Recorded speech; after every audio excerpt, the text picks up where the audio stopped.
Hello guys, स्वागत है आप सभी का आपके अपने YouTube channel as smart classes में।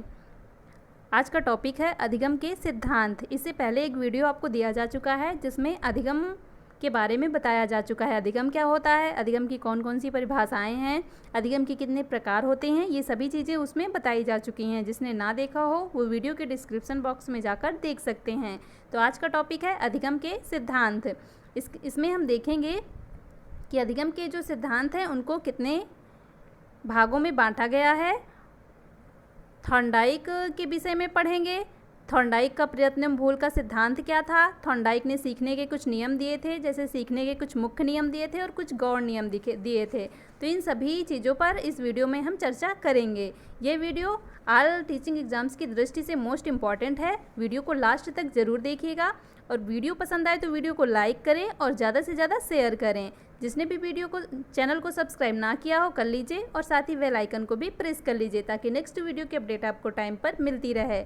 इस वीडियो से रिलेटेड पीडीएफ प्राप्त करने के लिए ये है हमारा व्हाट्सअप नंबर। इसमें अपना नाम और नंबर लिखकर सेंड करिए, जिससे आपको हमारे व्हाट्सअप ग्रुप में ऐड कर दिया जाएगा और इस वीडियो से रिलेटेड पीडीएफ आपको प्राप्त हो सकेगा।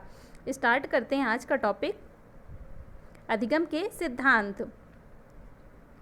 फर्स्ट पॉइंट है इसमें, अधिगम के सिद्धांत अलग अलग मान्यताओं पर आधारित हैं और उन्हीं के अनुरूप सीखने की प्रक्रिया स्पष्ट करते हैं। अधिगम के जो सिद्धांत हैं ये अलग अलग मनोवैज्ञानिकों के अनुसार अलग अलग मान्यताएं हैं और ये अलग अलग मनोवैज्ञानिकों के अनुसार ही सीखने की प्रक्रिया स्पष्ट करते हैं।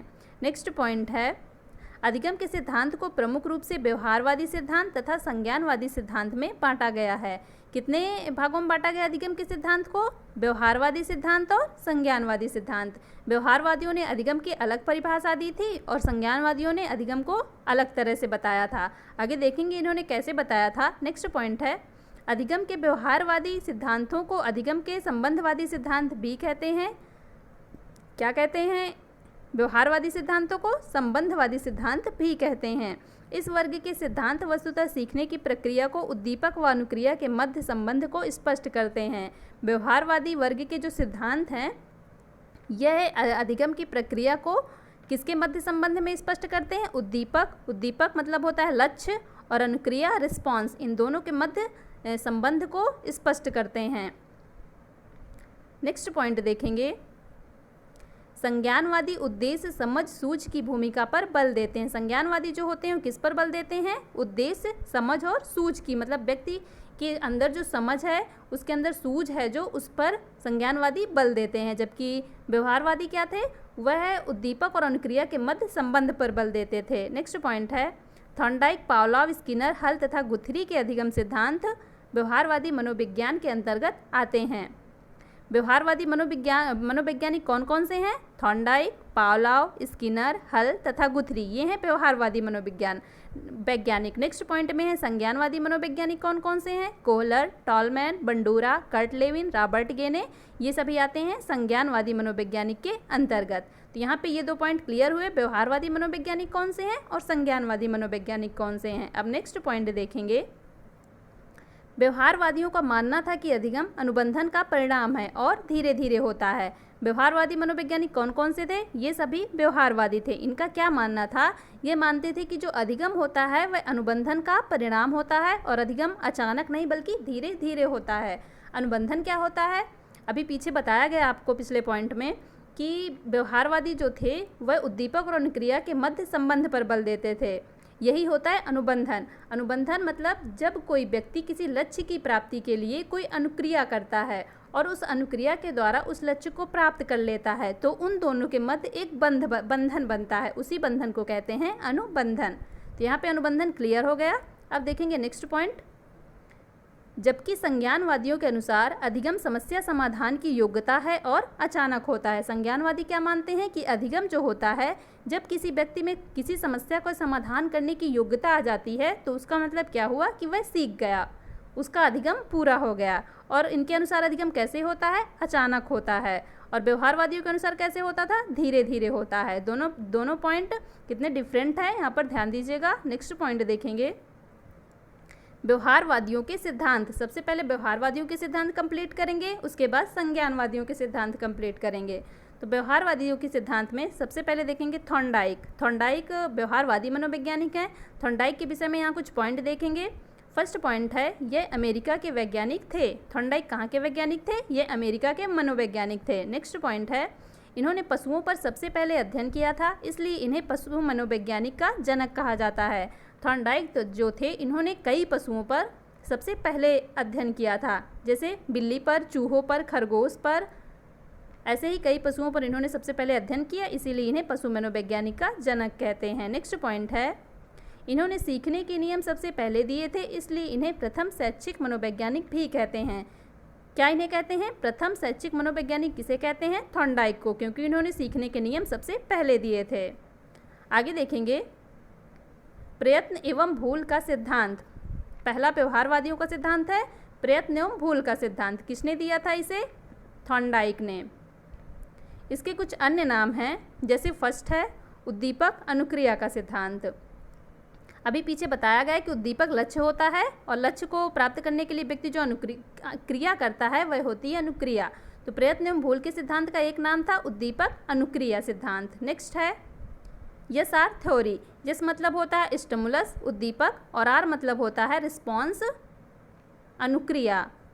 तो यहाँ पे क्या हो गया? उद्दीपक अनुक्रिया थ्योरी या सिद्धांत, इसका ये दूसरा नाम हो गया। नेक्स्ट है प्रयास एवं त्रुटि का सिद्धांत। प्रयास एवं त्रुटि का सिद्धांत नाम इसका क्यों रखा गया था? क्योंकि थॉर्नडाइक का जो सिद्धांत है ये मानते थे कि व्यक्ति जब किसी चीज़ को सीखता है तो वह उसको अचानक से नहीं सीख जाता या बिल्कुल एक ही बार में करके नहीं सीख जाता, बल्कि वह उसको सीखने का प्रयास करता है, उसमें उसे बहुत सारी कठिनाइयाँ आती हैं, बहुत सारी त्रुटियाँ करता है, उसके बाद धीरे धीरे वह उस चीज़ को सीख पाता है। तो यहाँ से क्या हो गया? प्रयास एवं त्रुटि का सिद्धांत। आगे जब इनका सिद्धांत डिटेल से बताया जाएगा तो ये चीज़ और क्लियर होगी कि कैसे प्रयास एवं त्रुटि का सिद्धांत है। नेक्स्ट पॉइंट है संबंधवाद का सिद्धांत। व्यक्ति जब किसी लक्ष्य को प्राप्त करने के लिए कोई क्रिया करता है और लक्ष्य को प्राप्त कर लेता है तो उन दोनों के बीच एक बंधन बनता है, उसी को कहते हैं संबंधवाद का सिद्धांत। तो ये क्लियर हो गया संबंधवाद का सिद्धांत। नेक्स्ट पॉइंट है संयोजनवाद। संबंधवाद और संयोजनवाद सेम है। जब लक्ष्य को प्राप्त करने बाद कोई बंधन बनता है तो वह उसी को क्या कहते हैं? अनुबंधन कहते हैं, और यही हो जाता है संयोजनवाद का सिद्धांत। तो ये सारे पॉइंट क्लियर हुए। अब नेक्स्ट पॉइंट है थॉर्नडाइक ने इस सिद्धांत का परीक्षण भूखी बिल्ली पर किया था। प्रयत्न एवं भूल के सिद्धांत का परीक्षण थॉर्नडाइक ने किस पर किया था? भूखी बिल्ली पर। नेक्स्ट पॉइंट, उसने प्रयोग में भूखी बिल्ली को पिंजरे में बंद कर दिया था। पिंजरे का दरवाज़ा एक खटके के बटन से दबने से खुलता था। उसके बाहर भोजन उद्दीपक रख दिया गया था। ये देखिए एक बॉक्स दिखाया गया है जिसमें बिल्ली को अंदर कैद कर दिया गया है और इसमें ये खटका ऐसे लटक रहा है और इसे ऐसे रस्सी से बाहर इस खिड़की पर या दरवाज़ा पर बंधा हुआ है। अगर इसमें बिल्ली का पैर लगेगा तो यह रस्सी ऊपर जाएगी और ये जो दरवाज़ा है ये खुल जाएगा। और ये बाहर एक भोजन रखा गया है। भोजन में क्या रखा गया है? मृत मछलियाँ रखी गई हैं। तो भोजन क्या हुआ? भोजन बिल्ली के लिए लक्ष्य हुआ, क्योंकि बिल्ली भूखी है, उसको भोजन चाहिए, तो बिल्ली का लक्ष्य क्या हुआ? भोजन हुआ। अगर बिल्ली भूखी नहीं होती, उसके सामने कोई भोजन नहीं रखा होता, तो वह बाहर आने का प्रयास क्यों करती? यहाँ पर बिल्ली भूखी है और उसके सामने एक लक्ष्य भी है, इसलिए वह कई प्रकार की क्रिया करेगी। नेक्स्ट देखेंगे, बिल्ली ने भोजन उद्दीपक को देखकर, भोजन क्या है? उद्दीपक या लक्ष्य है, तो बिल्ली ने इस उद्दीपक को देखकर प्रतिक्रिया आरंभ की। उसने अनेक प्रकार से बाहर निकलने का प्रयत्न किया। क्या किया बिल्ली? बिल्ली अंदर ही है और कई प्रकार से बाहर निकलने का प्रयत्न कर रही है, लेकिन उसे निकल नहीं पा रही। उसे ये भी नहीं पता कि यहाँ इसमें पैर मारने से वो बाहर निकल आएगी, और वह कई प्रकार के प्रयास कर रही है। नेक्स्ट पॉइंट है, एक बार संयोग से उसका पंजा खटके पर पड़ गया और दरवाज़ा खुल गया। क्या हुआ कि एक बार धोखे से उसका पंजा उस खटके में पड़ा और दरवाज़ा खुल गया। थॉर्नडाइक ने इस प्रयोग को अनेक बार दोहराया। जब दरवाज़ा खुल गया तो बिल्ली बाहर गई और उसने भोजन को ग्रहण कर लिया। लेकिन इसके बाद भी क्या हुआ कि थॉर्नडाइक ने इस प्रयोग को कई बार दोहराया। जब बिल्ली भूखी होती तो उसे पिंजड़े में बंद कर दिया जाता और सेम वही सारी क्रियाएं करवाई जाती, बाहर भोजन रख दिया जाता। तो जब कई बार थॉर्नडाइक ने इस प्रयोग को दोहराया तो अंत में क्या हुआ? अंत में एक समय ऐसा आया जब बिल्ली किसी प्रकार की भूलें ना करके खटके को दबाकर पिंजरे का दरवाज़ा खोलने लगी। कई बार जब ये क्रिया दोहराई गई तो बिल्ली ये जानने लगी कि इसको छुएगी तो दरवाज़ा खुल जाएगा और बाहर जा सकेगी, तो उसने कोई भूल ना करके लास्ट में सीधे खटके को दबाती और बाहर निकल जाती और भोजन को ग्रहण कर लेती। तो यहाँ पे क्या हुआ, इसका मतलब क्या निकला कि बिल्ली ने कई प्रयास किए, उसने कई गलतियाँ भी की, उसे कई कठिनाइयाँ भी आईं, लेकिन लास्ट में क्या हुआ, उसको अधिगम प्राप्त हो गया और वह सीख गई और आराम से निकलकर भोजन ग्रहण करने लगी। नेक्स्ट पॉइंट है, थॉर्नडाइक के अनुसार उद्दीपक, भोजन और प्रतिक्रिया में संबंध स्थापित हो गया। तो थॉर्नडाइक के अनुसार यहाँ पर क्या हुआ कि भोजन और बिल्ली जो प्रतिक्रिया कर रही थी भोजन के लिए, इन दोनों में संबंध स्थापित हो गया और बिल्ली को अधिगम हो गया। इसी संबंध को क्या कहते हैं, अनुबंधन कहते हैं। नेक्स्ट है, थॉर्नडाइक के सिद्धांत के मुख्य बिंदुओं को निम्नलिखित रूप से रख सकते हैं। अब इतना सिद्धांत हमने पढ़ा, अब इसमें से कुछ बिंदु निकाल के हम इन बिंदुओं के रूप में रख सकते हैं। जैसे फर्स्ट है, किसी भी कार्य को व्यक्ति एकदम से नहीं सीख पाता है। ये आपको अभी पीछे बताया भी कि कोई भी कार्य व्यक्ति अचानक से एकदम नहीं सीख पाता। सीखने की प्रक्रिया में व्यक्ति प्रयत्न करता है और कठिनाइयाँ आती हैं। कई प्रयत्न करता है, कई कठिनाइयाँ आती हैं, गलतियाँ भी करता है। लगातार कोशिश करते रहने से भूलें व गलतियाँ कम होती जाती हैं और एक समय ऐसा आ जाता है जब वह बिना गलती के उस कार्य को आसानी से कर लेता है। अतः इसका मतलब क्या हुआ कि अधिगम में प्रयास और त्रुटि समाहित होती है, इसीलिए इसका नाम प्रयास एवं त्रुटि का सिद्धांत रखा गया। नेक्स्ट पॉइंट है, अधिगम अनुबंधन का परिणाम होता है। अनुबंधन आपको कई बार बताया जा चुका कि जब व्यक्ति लक्ष्य को प्राप्त कर लेता है तो अनुक्रिया और उद्दीपक के बीच एक संबंध बनता है, वही होता है अनुबंधन। तो अधिगम जो होता है इसी अनुबंधन का परिणाम होता है। नेक्स्ट पॉइंट है, अधिगम संज्ञान पर आधारित ना होकर प्रत्यक्ष होता है। अधिगम जो होता है वह संज्ञान पर आधारित नहीं होता व्यक्ति के, वह बल्कि प्रत्यक्ष होता है। प्रत्यक्ष मतलब उसके सम्मुख जो कुछ हो रहा है उसी से व्यक्ति सीखता है। नेक्स्ट है, थॉर्नडाइक ने सीखने के कुछ नियमों की खोज की जिन्हें दो भागों में बांटा गया है। कौन कौन से? मुख्य नियम, गौण नियम। मुख्य नियम कौन कौन से हैं? तत्परता का नियम, अभ्यास का नियम, प्रभाव का नियम। गौण नियम कौन कौन से हैं? बहु अनुक्रिया का नियम, मानसिक स्थिति का नियम, आंशिक क्रिया का नियम, समानता का नियम, साहचर्य परिवर्तन का नियम। यहाँ पे मुख्य नियम अच्छे से समझ लीजिएगा, तत्परता, अभ्यास और प्रभाव, क्योंकि क्वेश्चन में कई बार ऐसे पूछ लेता है, 4 नियम दे देता है और उसमें से पूछ लेता है कौन सा थॉर्नडाइक का मुख्य नियम नहीं है। तो अगर इनके साथ मान लीजिए समानता का नियम दे दिया जाए तो आप लोग कन्फ्यूज हो जाएंगे। अगर इन नियमों को दिया जाए तो उतनी ज़्यादा कन्फ्यूजन नहीं होगी, अगर इनके साथ समानता का नियम दे दिया जाए तो आप लोग कन्फ्यूज हो जाएंगे। तो यहाँ पे इन तीनों को अच्छे से समझ लीजिएगा, तत्परता, अभ्यास और प्रभाव।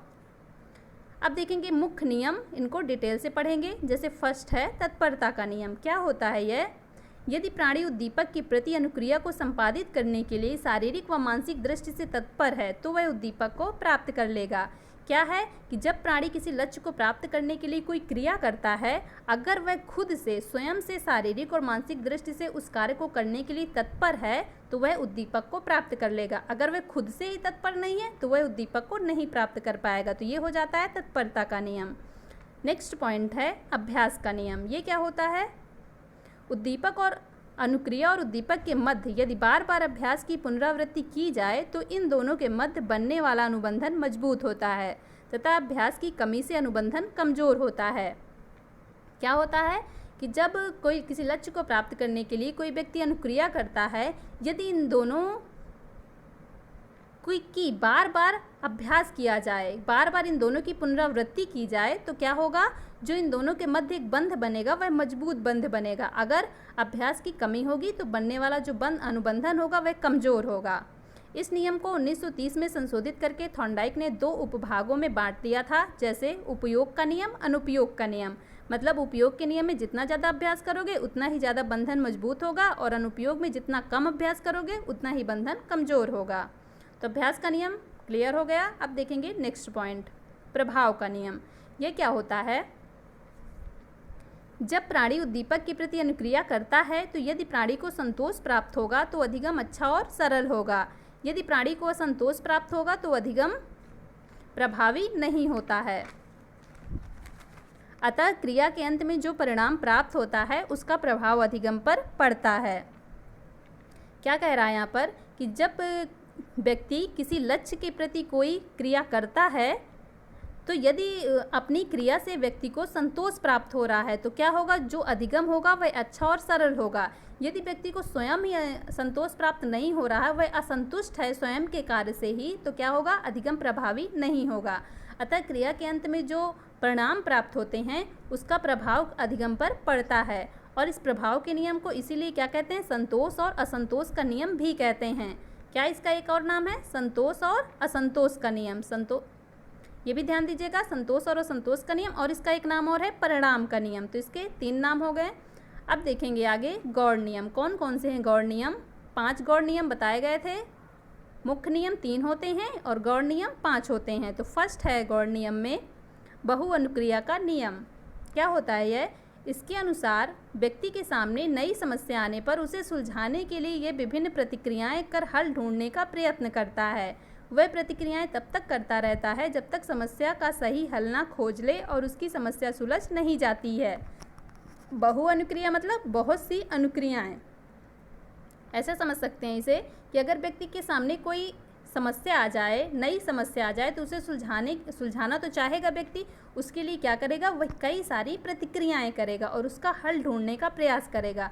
यह प्रतिक्रियाएं वह कब तक करेगा, जब तक उसका सही हल नहीं ढूंढ लेता। तो क्या हो गया यहाँ पर, बहुत सी प्रतिक्रियाएं करेगा सही हल ढूंढने के लिए।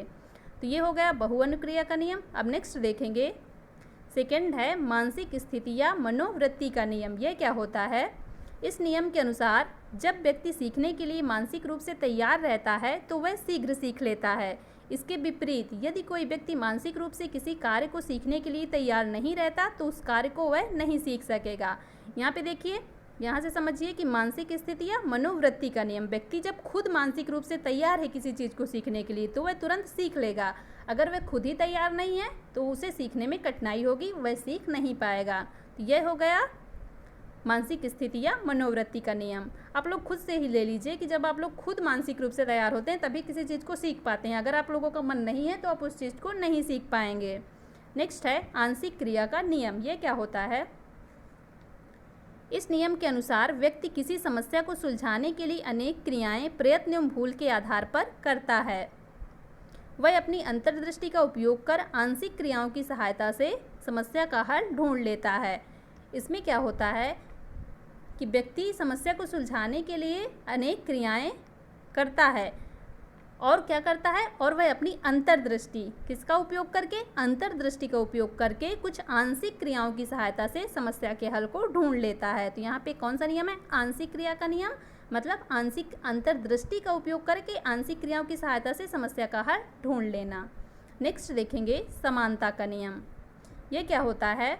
इस नियम के अनुसार किसी समस्या के प्रस्तुत होने पर व्यक्ति के पूर्व अनुभव या परिस्थिति में समानता पाए जाने पर, क्या कह रहा है यहाँ पर कि व्यक्ति के सामने यदि कोई समस्या प्रस्तुत हुई है तो उसके जो पूर्व अनुभव है, पहले उस वैसी ही परिस्थिति में प्राप्त किए गए पहले के अनुभव में समानता पाए जाने पर उसके अनुभव स्वतः ही स्थानांतरित होकर सीखने में मदद करते हैं।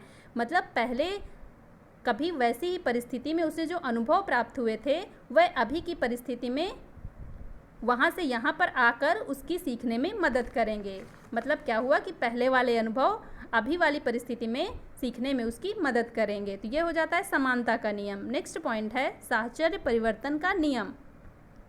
नेक्स्ट और लास्ट गौड़ नियम है ये। तो इसमें क्या होता है? इस नियम के अनुसार व्यक्ति प्राप्त ज्ञान का उपयोग अन्य परिस्थिति में या सहचारी उद्दीपक वस्तु के प्रति करने लगता है।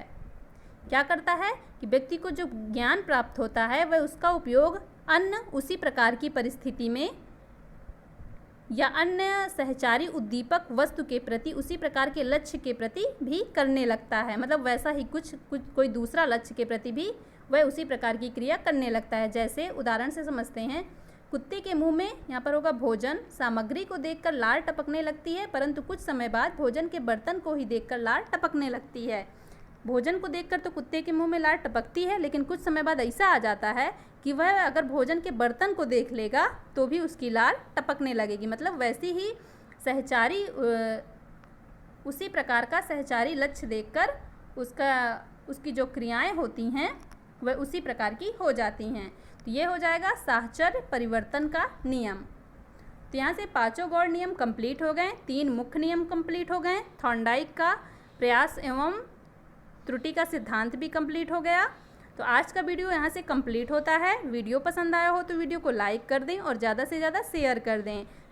जो भी चैनल पर नए हों चैनल को सब्सक्राइब कर लें और साथ ही बेल आइकन भी प्रेस कर लें ताकि नेक्स्ट वीडियो की अपडेट आपको टाइम पर मिल जाए। मिलते हैं नेक्स्ट वीडियो पे। Thank you so much guys.